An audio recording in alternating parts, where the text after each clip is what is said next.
அவர்கள் கற்கின்ற பொழுது அவளுக்கு ஏற்படக்கூடிய ஒரு பிரச்சனை தான் இந்த மறதி. அந்த பாடத்தில் ஏற்படக்கூடிய மறதிக்கு பல காரணங்கள் இருந்தாலும் சில பிரதான காரணங்களை நான் இந்த இடத்துல உங்களுக்கு மாணவர்களுக்கு சொல்றேன் என்றால், முதலாவது நாங்கள் படிக்கிற பாடத்துல மறதி இல்லாமல் ஞாபகம் வச்சுக்கொள்ள வேண்டும் என்று சொன்னால், அதுல மிக பிரதானமாக நீங்க செய்ய வேண்டியதுன்னு சொன்னால் அந்த பாடத்தை விருப்பத்தோடு கற்கிறது. இதைதான் மிக முக்கியமா நீங்க செய்ய வேண்டும். பாடத்துல ஒரு விருப்பம் வந்து இருக்கும். அது பாடத்துல விருப்பம் இல்லாம நீங்க படிச்சீங்கன்னு சொன்னால் அது உங்களுக்கு ஞாபகத்துல வைத்துக் கொள்ள முடியாது.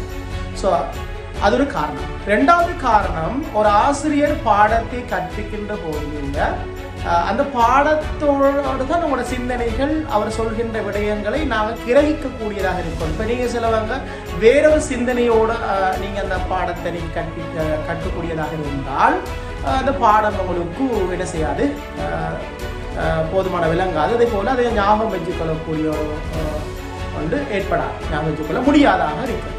இது இரண்டாவது. அவங்களோட மனநிலை வந்து உங்களுக்கு என்ன செய்யணும், அந்த பாடத்தோடு சம்மந்தப்பட்டதாக இருக்கும். இது ஒரு காரணமாக அமையும்.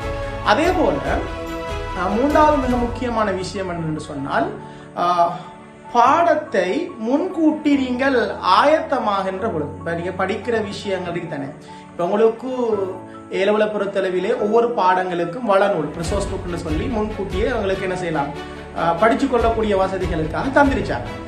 அதுல நாங்க ஒரு ஆசிரியர் என்னத்தை படிப்பிக்க போறாருன்ற விஷயத்த முன்கூட்டியே நீங்க அது சம்பந்தமாக நீங்க ஆயத்தமாகி வருகின்ற பொழுது என்ன செய்யலாம் என்றால், ஆசிரியர் சொல்கின்ற பொழுது நீங்க ஏற்கனவே நீங்க ரெடி ஆகின்ற வாரத்தால அவர் படிக்கிற விஷயம் உங்களுக்கு எளிமையாக நீங்க என்ன செய்யலாம், உங்களுக்கு பெற்றுக்கொள்ளக்கூடியதாக அந்த விஷயம் இலகுவாக வந்து தெளிவாக கூடிய ஒரு வாய்ப்பு ஒன்றும் ஏற்படுது. இதை நீங்க மிக கவனமாக வச்சுக்கொள்ள வேண்டும் பிள்ளைகளா. அதே போலதான் இன்னொரு விஷயம், படிக்கின்ற பொழுது வரக்கூடிய அந்த சந்தேகங்கள் இருந்தால் அந்த வகுப்பு முடிஞ்ச பிறகு அந்த ஆசிரியர்கிட்ட அது சம்பந்தமான தெளிவுகளை பெறுகின்ற போதும் ஒரு திருப்தி அடையும். அது சம்பந்தமான சந்தேகங்கள் இல்லாத போதும் ஒரு என்ன செய்யும், உங்களுக்கு அந்த ஞாபகங்களை வச்சு கொள்றதுக்கான வாய்ப்புகள் இருக்குது. அது உங்களுக்கு பதியக்கூடியதாக இருந்துச்சு, உங்களுக்கு உங்களோட ஞாபக மறதி இல்லாமல் போறதுக்கான வாய்ப்பு இருக்குது. அதே போலதான் படிச்சு கொண்ட விஷயங்களை நீங்க வீட்டுக்கு போய்த்து அன்றைய நாளே அந்த படிச்ச விஷயங்களை பிள்ளைகளா நீங்க திரும்ப மீட்டி பார்த்து நீங்க அந்த விஷயங்களை திரும்ப நீங்க மீட்டி பார்த்து அது சம்பந்தமாக நீங்க என்ன செய்யலாம், மீண்டும் உங்களை நீங்க தயார்படுத்திக்கொள்ள. இப்ப நீங்க படிச்ச விஷயத்தை நீங்க ஒரு தரம் என்ன செய்யற சொல்லி பார்க்கிற, நீங்க விளங்கின விஷயத்த சொல்லி பார்க்கிற, அதுல அதாவது விடுபடுற விஷயங்களை இன்னொரு தரம் பார்க்கிற, திரும்ப சொல்லி பார்க்கிற விஷயங்களை, விளங்கி எடுத்த விஷயங்களை சொல்லி பார்க்கிற விஷயங்கள். அதே போல அது சம்பந்தப்பட்ட வந்த கேள்விகள் வினாக்கள் இருக்கும் தானே, கடந்த கால வினாக்கள், மாதிரி வினாக்கள் இருக்கும். அது சம்பந்தமான விடயங்களை தேடி செய்யறது. இப்படியான விடயங்களை செய்வதன் மூலமாக உங்களோட என்ன செய்யலாம், அந்த பாடத்தில் உள்ள விஷயங்களை என்ன செய்யலாம், ஞாபகம் வச்சுக்கொள்ளலாம். இப்ப கட்டாயம் நீங்க செய்ய வேண்டிய சில முக்கியமான விடயங்களை சொல்லியிருந்தேன். அதுல இன்னொரு விஷயம் தான், நீங்க படிக்கின்ற பொழுது உங்களுக்கு சொல்லி நீங்க படிக்கிற விஷயம் ஒரு பெரிய பரப்பாக இருந்தால் என்ற அளவு நீங்க உங்களுக்கு ஒரு நோட்ஸை தயாரிக்கக்கூடிய, உங்களுக்கு சுருக்கமாக நீங்க ஷார்ட் நோட்ஸ் சொல்லுவாங்க, உங்களோட எழுத்துக்களால உங்களுக்கு தயார்படுத்தப்பட்ட ஒரு குறிப்புகளை நீங்க எடுக்கக்கூடியதாக இருக்கணும். அது நீங்க ஒரு படம் ஒன்று மூலமாக நீங்க படிச்சு கொள்ளலாம், அல்லது வேற ஏதோ ஒரு வகையிலே நீங்க சொற்கள் மூலமாக படிச்சு கொள்ளலாம். இப்படி படிச்சீங்கன்னு சொன்னால் உங்களுக்கு அந்த மறதின்ற பிரச்சனைகள் வராது.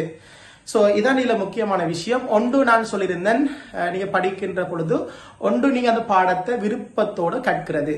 அதே போல இரண்டாவது விஷயம் நான் சொல்லியிருந்தேன், ஆசிரியர் கற்பிக்கின்ற பொழுது ஆசிரியரை கவனமாக கேட்டுக்கொள்ளக்கூடியதாக இருக்கணும். அதே போல ஆசிரியர் கற்று தந்த பிறகு வகுப்பு முடிந்த பின்னர் அது சம்பந்தமான சந்தேகங்களை ஆசிரியரை கேட்டு தெளிவு பெற்றுக் கொள்ளணும். அதே போல நீங்கள் வீடுகளுக்கு சென்ற பின்னர் வீடுகளுக்கு சென்று நீ அந்த சுயகற்றல் உங்களுக்கு தெரியும், அன்றே படித்துக் கொள்றது, அதை நீங்க மீண்டும் நீங்க மீட்டி பார்க்கறது, உங்களுக்கு சொல்லி நோட்ஸை தயாரிச்சு கொள்றது. இது சம்பந்தமான அது சம்பந்தமான கடந்த கால வினாக்கள், அதே போல மாதிரி வினாக்களை செய்து கொள்வதன் மூலமாக இந்த மறதின்ற பிரச்சனையை என்ன செய்யலாம், இல்லாமக்கலாம்.